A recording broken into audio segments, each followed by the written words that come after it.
নেতাজি সুভাষচন্দ্র বসুর জন্মদিন উপলক্ষে পতাকা উত্তোলন করছে আমাদের অনুরঞ্জন নাট্য থিয়েটার দলের সদস্য কালু মামা। বন্দে মাতরম, বন্দে মাতরম, বন্দে মাতরম, বন্দে মাতরম, বন্দে মাতরম, বন্দে মাতরম। নেতাজি সুভাষচন্দ্র বসু কি জয়, নেতাজি সুভাষচন্দ্র বসু কি জয়, নেতাজি সুভাষচন্দ্র বসু কি জয়।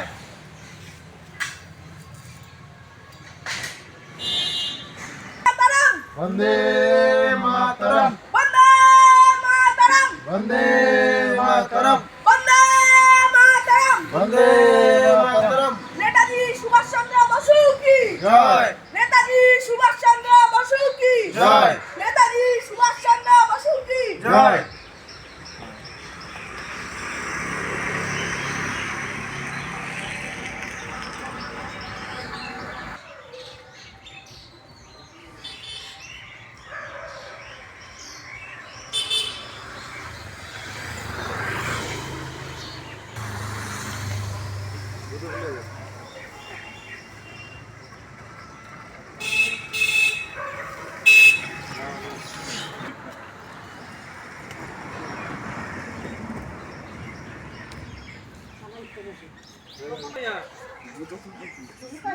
হ্যাঁ, কি আছে?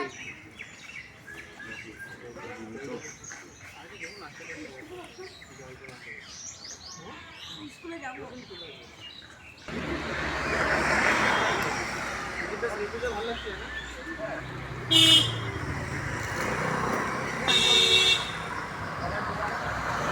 উপর দিকে ওই পতাকার দিকে তাকা।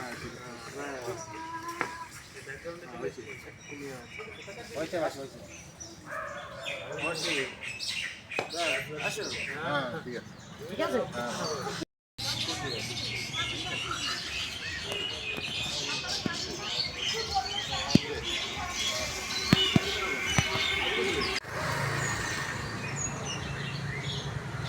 এই 129তম স্বাধীনতা দিবস নেতাজি সুভাষচন্দ্র বসুর জন্মদিন উপলক্ষে আমাদের মধ্যে অনুরঞ্জনের সদস্য সৌদিক ব্যাপারী প্রচার কথা শুনতে চাই।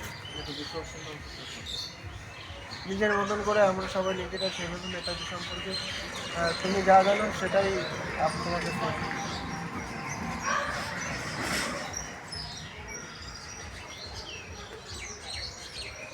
শুরু করুন। বলো। নমস্কার, আমি অনুরঞ্জন দলের সদস্য সৌদিক ব্যাপারী। আজ নেতাজি সুভাষচন্দ্র জন্মদিন আমরা এখানে পতাকা উত্তোলন করতে পেরে খুব আনন্দিত। অনুরঞ্জনের এই প্রত্যেক বছরের পতাকা উত্তোলন আমরা যদি চালিয়ে যেতে পারি এটা আশা রাখি অনুরঞ্জন থেকে। নমস্কার।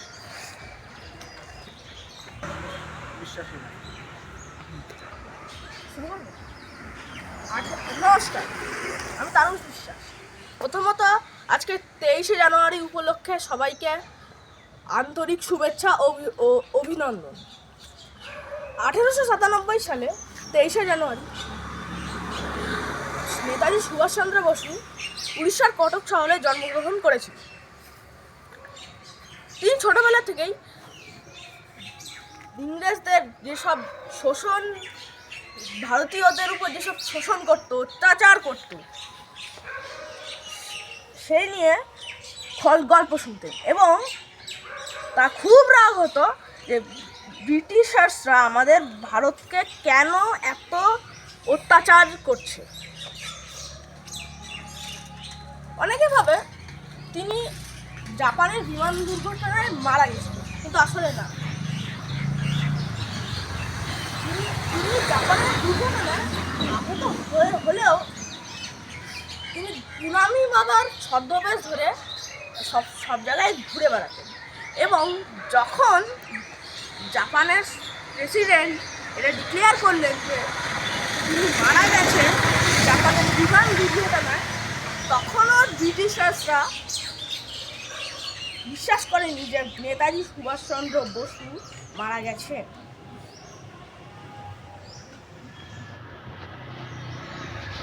এই বলে আমি আমার বক্তব্য এখানেই শেষ করি।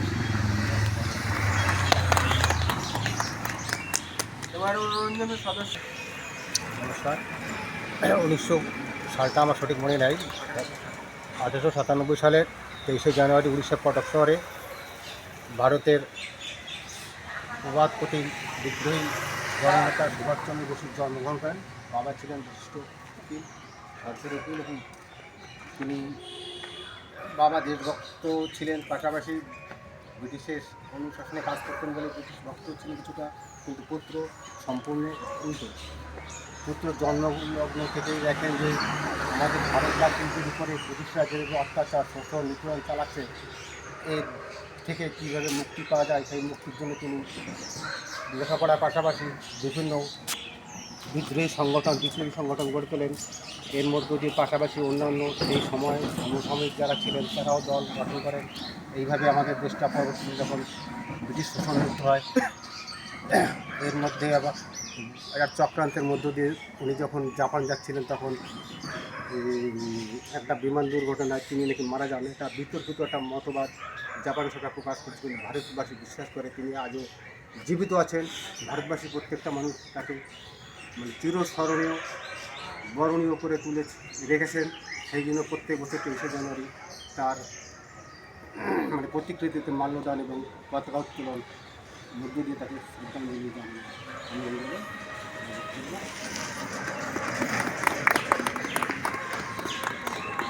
এবার আমরা জাতীয় সঙ্গীতের মধ্যে দিয়ে জনগণ মন অধিনায়ক জয় হে ভারত ভাগ্য বিধাতা, पंजाब सिंधु गुजरात मराठा द्राविड़ उत्कल बंग, सिंध हिमाचल यमुना गंगा उच्चल जलधित रंग, तब शुभ नामे जागे तब शुभ आशीष मागे, गाहे तब जय गाथा जनगण मंगल नायक जय हे भारत भाग्य विधाता, जय हे जय हे जय हे जय जय जय जय हे।